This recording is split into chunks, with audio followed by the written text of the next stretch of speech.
আমরা মফিজ নই, আমরা হচ্ছে খেটে খাওয়া মানুষ, পরিশ্রমী মানুষ, সহজ সরল মানুষ। আমরা এই অঞ্চলের মানুষ কাজ চাই, কর্মসংস্থান চাই। তাদের মাধ্যমে আল্লাহ যদি আমাকে কবুল করে, আসলে আল্লাহ যদি নির্বাচিত করে, প্রথমে আমার কাজ হচ্ছে কি জানেন, আমি দুর্নীতি করবো না, কাউকে দুর্নীতি করতে দেব না। কাউকে কোনো দুর্নীতি করতে দেব না। সমস্যা হচ্ছে নদী ভাঙন। এই নদী ভাঙনের যে আমাদের প্রায় 9টি ইউনিয়ন আমাদের চরের মাধ্যমে আমরা নদীর দ্বারা আক্রান্ত হয়ে আমার এই নদীকে আমরা আমাদের ভাগ্যের বিড়ম্বনা হিসেবে স্বীকার করে নিচ্ছি, কিন্তু আমরা চাই এই নদী যেন আমাদের সৌভাগ্যের প্রতীক হয়ে দাঁড়ায়।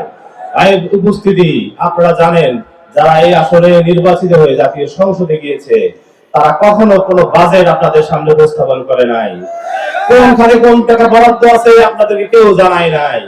আপনারা জানেন এখানে যারা আছেন, আমাদের এই অঞ্চলের মানুষের সারা জীবন একটা অভিশাপ নিয়ে আমাদের চলতে হয়, সেটা হচ্ছে মফিজ মঙ্গাগোবিল এলাকার লোক হিসেবে। আপনারা জানেন কি কারণে অন্যান্য জেলার লোকদের আপনাদেরকে মঙ্গাগোবিল মফিজ বলে, এটা আমরা ভালো করে জানি, কিন্তু আমি বলতে চাই সেই সব জেলার মানুষকে আমরা মফিজ নই, আমরা হচ্ছে খেটে খাওয়া মানুষ, পরিশ্রমী মানুষ, সহজ সরল মানুষ। আমরা এই অঞ্চলের মানুষ কাজ চাই, কর্মসংস্থান চাই। আমাদের এই অঞ্চলের যারা নেতা ছিল কখনোই আমাদের কথা চিন্তা করে নাই, আমাদের কর্মসংস্থানের বিষয়ে কোন রকম কার্যক্রম তারা আমাদের এই অঞ্চলের মানুষকে দেখাতে পারে নাই।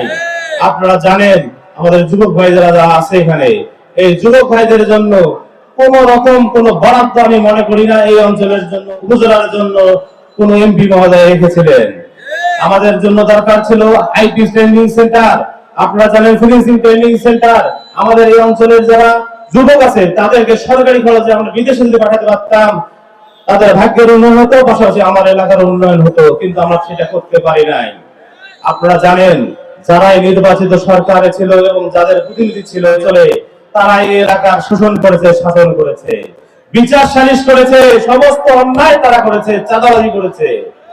আমি বলতে চাই শিক্ষা খাতকে তারা ধ্বংস করেছে।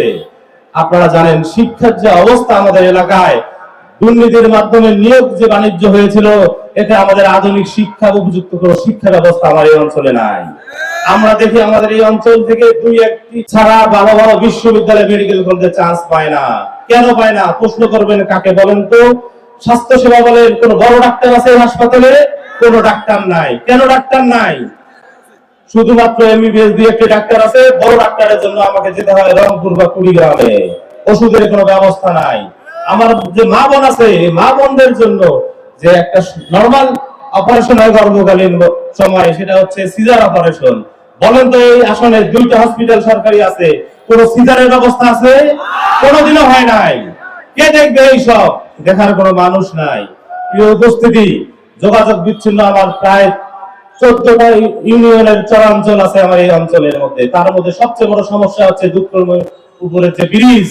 আপনারা জানেন ওই অঞ্চলের মানুষের স্বাস্থ্য সেবা যে কতটা কষ্টকর, সেটা ওই অঞ্চলের মানুষ যারা বাস করে তারাই জানে। আমার এই অঞ্চলের যারা কৃষক আছেন, এই কৃষক ভাইরা আপনারা বলেন তো, আপনারা কখনো সরকারি কোনো অনুদানের মাধ্যমে সার বীজ পেয়েছেন? আমার মনে হয় পান নাই। কোন আধুনিক সরঞ্জাম পেয়েছেন? কোন সরঞ্জাম আমরা পাই নাই। মাদকের একটা অভয় আশ্রম আমার এই আসনে। আপনারা জানেন চতুর্দিকে ভারতের কারণে আমরা মাদকের এমন একটা পরিস্থিতি যেখানে আমাদের এই অঞ্চলকে একটা গ্রাস করে ফেলেছে তারা।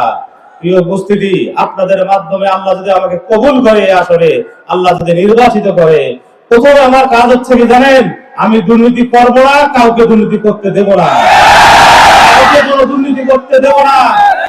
আমি আমার সকল বরাদ্দ আপনাদের সামনে এসে ইনশাআল্লাহ প্রকাশ করব। এই বরাদ্দ আপনার কোন কোন ইউনিয়নে কত টাকা বরাদ্দ থাকবে আপনারা জানতে পারবেন এবং সেই অনুযায়ী ইনশাআল্লাহ কাজ হবে। প্রিয় উপস্থিতি, আমার এই মা বোনদের জন্য আমি এই সরকারি হাসপাতালে প্রথম কাজ হবে সিজার অপারেশনের ব্যবস্থা করা। ইনশাআল্লাহ আমি পরিবেশ পরিচ্ছন্নতার ব্যাপারে আমি সবসময় সজাগ থাকবো ইনশাআল্লাহ। প্রিয় উপস্থিতি, আমার হেনবেলে দেখবেন 15টার মতো ইস্তেহার আছে।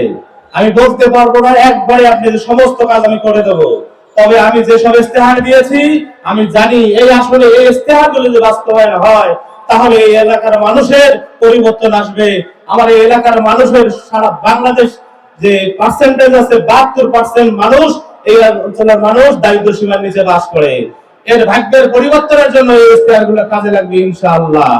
আমি চেষ্টা করব ইনশাআল্লাহ যত দ্রুত সম্ভব এই ইশতেহার অনুযায়ী কাজ সফল বাস্তবায়ন করা। ইনশাআল্লাহ যত যোগাযোগ বিচ্ছিন্ন এলাকা আছে আমি চেষ্টা করব স্বাস্থ্য সেবা থেকে শুরু করে যোগাযোগ ব্যবস্থা ঠিক করা ইনশাআল্লাহ। আমাদের এই ইসলামী আন্দোলনের সাথে যারা কখনো মাদকের সাথে সম্পৃক্ত নয়, বিড়ি সিগারেটের সাথে সম্পৃক্ত নয়, আমাদের এই ইসলামী আন্দোলনের কর্মী যারা এই সমাজে মাদকের বিরুদ্ধে শক্ত অভিযান, আমি ইনশাআল্লাহ এই অঞ্চলের জন্য অবশ্যই পদক্ষেপ নেব যে দ্বারা আমি এই এলাকার মাদক যেন নির্মূল করতে পারি। ইনশাআল্লাহ মাদক নির্মূল হলে আপনারা জানেন 70% অপরাধ এই অঞ্চল থেকে কমে যাবে ইনশাআল্লাহ। প্রিয় উপস্থিতি, আমাদের মহতারাম আমির মহোদয় আছেন, তার কাছে আমরা আজকে দিক নির্দেশনা নিয়ে চলবো ইনশাআল্লাহ। তবে আমি আপনাদের কাছে ইনশাআল্লাহ ওয়াদা দিয়ে যাচ্ছি, আল্লাহ আমাকে যেহেতু এই অঞ্চলের মানুষ হিসেবে আমার এই এলাকায় জন্ম হয়েছে, আমি এই এলাকার বাসিন্দা হিসেবে যৌবন, আমার শিশুকাল, কৈশোর সমস্ত কিছু পার করে আজকে একটা পরিবর্তনের মধ্যে এসেছি। আমি বলতে চাই আল্লাহ আমাকে যত কিছু দিয়েছে আলহামদুলিল্লাহ, আমি এখন মানুষের পাশে থাকবো, মানুষ নিয়ে কথা বলবো, মানুষের সেবা করবো, সারা জীবন যেন আল্লাহ আমাকে মানুষের জন্য কাজ করার তৌফিক দেয়। প্রিয় উপস্থিতি, আজকের মতো বিদায় নিচ্ছি। আপনাদের কাছে দোয়া চাই, 12 তারিখের মার্কা আমরা আমাদের আমির মহোদয়কে দেখিয়ে দিতে চাই। কুড়িগ্রাম 1 আসনে অন্য কোনো মার্কার টাইম নাই, 12 তারিখ শুধু একটাই মার্কা থাকবে, সেটা হলো হাত পাখা। আসসালামু আলাইকুম ওয়া রাহমাতুল্লাহ।